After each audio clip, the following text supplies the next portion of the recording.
군대 이야기로 시작을 해보려고 하는데요. 제가 했던 군 생활의 절반은 일반적인 우리가 잘 알고 있는 그런 군대에서 생활을 했고, 그 다음 절반은 이제 철책선 GOP에서 그렇게 생활을 했습니다. 처음에 1년 동안 그냥 일반적인 군대에 있었을 때 저가 정말 많이 의지하는 신앙의 선배가 한 분 계셨어요. 신앙의 선배는 아니고 제 선임이었죠. 그분과 참 많이 교회에서 기도도 많이 하고, 기회가 되는 대로 열심히 이제 복음을 전하는데도 이렇게 힘썼던 저한테 참 소중한 동역자였습니다. 그런데 이제 GOP를 올라가다 보면 이제 다 흩어져요. 그렇기 때문에 이제 다 이상 얼굴을 볼 리가 없는 거죠. 그래서 올라가기 전에 마지막으로 같이 모여서 기도하고, 우리가 흩어진 곳에서도 그곳에는 교회가 없는데 그곳에서 우리가 예배의 자리를 꼭 세우자라는 그런 다짐을 하고 흩어졌습니다. 그리고 나서 이제 철책에 올라가는데 저희가 한 500명이 올라갔는데 그 500명이 16군데로 다 흩어진 거예요. 긴 그 철책선에 각자 16곳을 맡아서 이제 근무를 하는 거죠.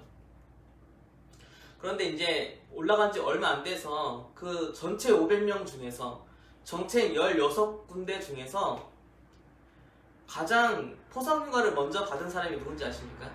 바로 저입니다. 그 500명 중에서 그 16군데 중에서 가장 먼저 제가 포상휴가를 받았어요. 하루는 이제 근무를 서고 있는데 연락이 왔어요. 가장 높은 분이 지금 순찰을 돌고 있으니까 만에 하나 허튼 행동을 하지 말고 근무에 집중하라는 연락을 받았어요. 느낌이 온 거죠. 제가 이렇게 순찰을 하고 있는데 왠지 만날 것 같은 느낌이 들었어요. 그래서 평소에는 잘 하지도 않는 행동을 제 후임과 같이 괜히 이 철책을 잘 살펴보는 척을 하고 열심히 근무를 하는 척 하다가 가 높은 분이 이렇게 차를 타고 지나가면 정말 우렁차게 경례를 한번 해보자. 그래서 마침 또 지나가는 거예요. 그래서 또 엄청 큰 소리로 경례를 탁 했습니다. 그때 이제 높은 분이 갑자기 차를 세우더니 내가 이곳을 잘 순찰하면서 이렇게까지 용맹스럽게 경례를 크게 하는 사람은 처음 봤다면서 포상을 주신 거예요. 그래서 제가 처음으로 휴가를 받았어요. 그렇게 1년을 보냈고 이제 제대할 때를 앞두고 오늘 근무를 섰는데 전화가 오는 거예요. 그 흩어졌던 곳에 다른 분이 이제 전화가 오는 거죠.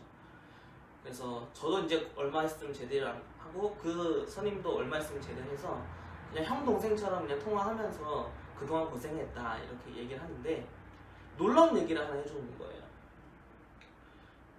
제가 제일 먼저 포상을 받았다는 게 500명에게 16군데 다 소문이 퍼진 거예요. 근데 저랑 같이 기도했던 그분이 자신도 그 포상휴가를 너무너무 사모하고 하면서 기도를 했대요. 그렇게 사모하고 기도하고 기다리던 중에 갑자기 저한테 그런 그 휴가를 줬던 높은 분이 마침 자기한테도 찾아오더래요. 똑같이 저랑 같이 큰 소리로 경례를 했는데 그분도 저랑 똑같이 휴가를 받은 거예요. 전화로 온 사람은 다른 분이었는데 저희 둘은 정말 유명했던 사람들이었거든요. 열심히 복음을 전하고 기도했던 두 사람이었는데 이 두 사람이 첫 번째로 두 번째로 휴가를 받는 거 보니까 하나님은 정말 살아계시는구나 라는 걸 그때 느꼈다는 거예요. 그러니까 저한테 그러면서 그런 얘기를 막 해주더라고요. 저는 그냥 사실 뭐 평소에 열심히 한 게 아니라 다 오는 줄 알고 다 들으라고 크게 격려한 것 뿐인데 그걸 사모하고 기도하고 자신에게도 그런 은혜가 있었으면 좋겠다라고 기도했던 그분이 휴가를 받자 다른 사람들이 하나님을 바라보고 하나님이 살아계셨다는 느꼈다는 걸 들으니까 너무너무 감사하더라고요. 그런 사람이 있어요. 자신의 삶을 통해서 하나님이 살아계심을 증거하는 사람. 이 사람을 보면 하나님이 정말 살아계시는구나 라는 걸 정말 인정할 수밖에 없는 그런 은혜의 삶을 살아가는 사람들이 있습니다.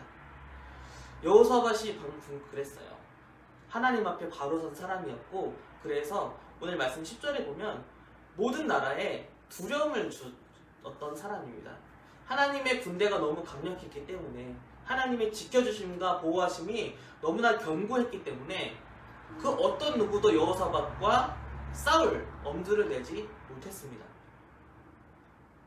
하나님께 영광을 올려드리는, 또 하나님이 함께하는 그런 왕이었던 것이죠. 11절에 보면요, 좀 놀라운 얘기가 나오는데, 이스라엘 역사 중에서 이랬을 때가 별로 없었어요. 바로 주변 나라가 조공을 바치는 그런 사건입니다. 블레셋 사람들, 아라비아 사람들, 강력했던 민족이었는데 그 민족들이 이스라엘에게 여호사밧을 두려워해서, 더 정확히는 여호사밧과 함께하는 하나님을 두려워해서 예물을 바칩니다.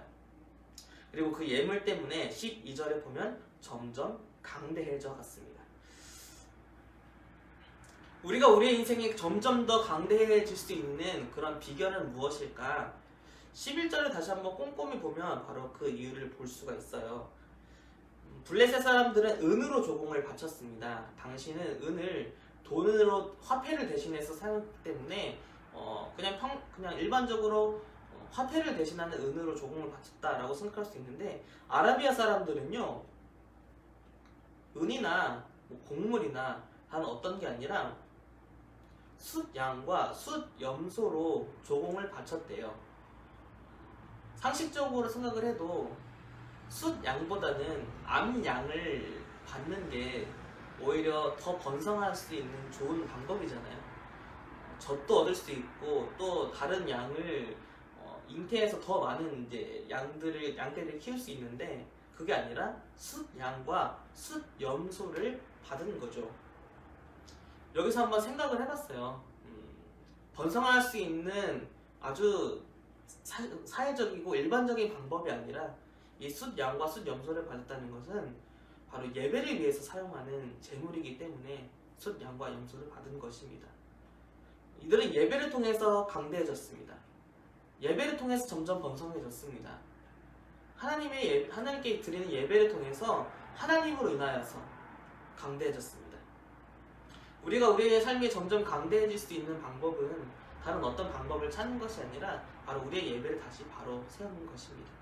예배를 통해서, 하나님을 통해서 바로 강대해지는 것이죠.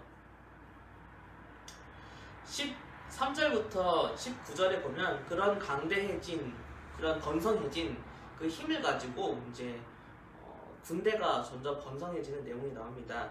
숫자를 대충 세보니까요, 100만 명이 넘어요. 지금 우리나라 군인이 한 60만 되거든요.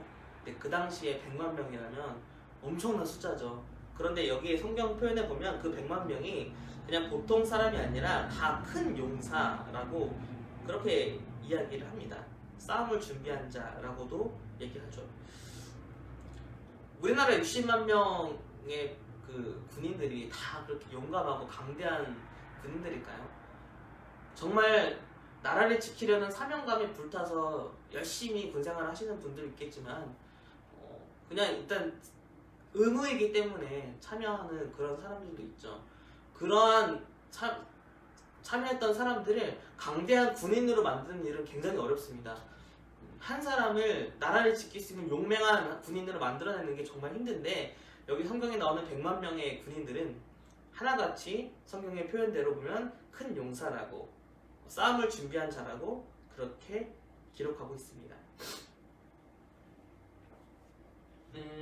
이들이 어떻게 큰 용사가 될 수 있었을까요? 어떻게 이렇게 용맹할 수 있었을까? 이것에 대해서 묵상을 하고 고민을 하고 어떻게 그런 비결이 뭘까라고 생각을 하다가 그런 생각을 해봤어요. 군대에 가면 이제 일반인들도 이제 TV에서 많이 나오면 알 수 있겠지만 빨간 모자를 쓰는 조교들 아시잖아요. 저도 이제 처음 훈련소에 입소했을 때 그 빨간 모자를 쓴 조교들이 참 무서웠어요. 생각해보면 저보다 어린 애들이거든요. 제가 좀 늦게 군대에 입대했기 때문에 저보다 어린 애들인데 괜히 그 모자 하나 쓰고 큰 소리 한 번만 치면 저절로 이제 군기가 잡히더라고요. 그 모자가 주는 공포감, 그 빨간색 옷이 주는 그 엄청난 공포감이 있는 거죠. 예전에 혜태 타이거즈도 그랬다면서요. 그 빨간색 옷과 검정색 바지 그 강력한 모습만 봐도 다른 팀들이 이제 벌벌 떨었다고 하더라고요. 그리고 그 혜태 타이거즈 선수들은 자기 친히 그 빨간 옷을 입었을 때 그 빨간 옷에 대한 자부심이 엄청 강했다고 합니다. 그 옷만 입으면 나는 혜태 타이거즈 선수다, 나는 우리나라 최고 야구 선수다 라는 그런 아주 큰 자신감이 생기는 거죠. 이 병사들도 그랬을 것 같아요. 우리는 하나님의 군대다. 우리는 모든 사람들이 두려워하는 하나님의 군대다. 우리는 갑옷을 입는 것이 아니라 의의 갑옷을 흉배를 입는 사람들이다. 우리는 일반적인 투구를 쓰는 것이 아니라 하나님의 구원의 투구를 쓰는 사람들이다. 우리는 군인대에서 매는 띠를 매는 것이 아니라 진리를 매는 사람들이고, 그냥 신발이 아니라 복음의 신을 신는 사람들이다. 우리는 방패를 들지 않는다. 우리는 믿음의 방패를 들고 있다. 우리는 칼로 싸우지 않는다. 우리는 말씀으로 싸운다라는 그러한 분명한 정체성과 자부심이 있었기 때문에 큰 용사가 될 수 있었습니다. 내 뒤에는 하나님이 계시다. 나를 대신해서 하나님이 싸우신다라는 그러한 강력한 믿음과 분명한 정체성이 있었기 때문에 큰 용사가 될 수 있었던 것이죠. 하나님이 함께 하시는 것을 믿고 그렇게 강력하게 서 있는 군대가 100만 명이나 우뚝 서 있으니까 도저히 싸울 엄두가 나지 않고 당연히 주변 민족들이 하나님을 두려워할 수밖에 없는 것이죠. 세상 앞에 서 있는 우리들의 모습을 봅시다. 우리는 얼마나 이 세상 앞에서 당당합니까? 얼마나 자신감이 있습니까? 우리는 지금 무엇으로 싸우고 있습니까? 똑같이 세상과 똑같은 방법으로 그 방패와 그 옷을 입고 있습니까? 아니면 말씀을 들고 믿음을 들고 진리를 동여맨 채 구원의 기쁨을 가지고 그렇게 살아가고 있습니까? 우리가 하나님 앞에 다시 분명한 그 정체성을 가진 주님의 용사로 바로 서고 있다면 다른 사람들이 내 삶을 보면서 주님을 두려워할 줄 알고 하나님을 바라볼 수 있는 그러한 삶을 살아갈 수 있을 것입니다. 나는 못하겠지가 아니라 하나님 앞에 바로 선 한 사람을 통해서 그 역사는 이루어집니다. 그렇기 때문에 우리는 세상 앞에서 당당한 주님의 용사로 다시 서기 원합니다. 다른 방법이 아니라 주께서 우리에게 주신 구원의 은혜, 내게 주신 믿음, 그 진리, 그 말씀을 다시 한번 붙잡고 살아가는 것입니다.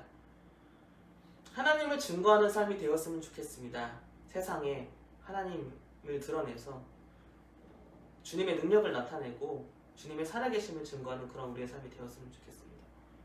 오늘 우리가 하루를 살아가면서 똑같은 방법으로 살아가는 것이 아니라 오늘 하루는 믿음으로, 말씀으로 그렇게 살아가는 삶이 되기를 자신감 있게 한번 결단해 보면서 우리 함께 기도했으면 좋겠습니다.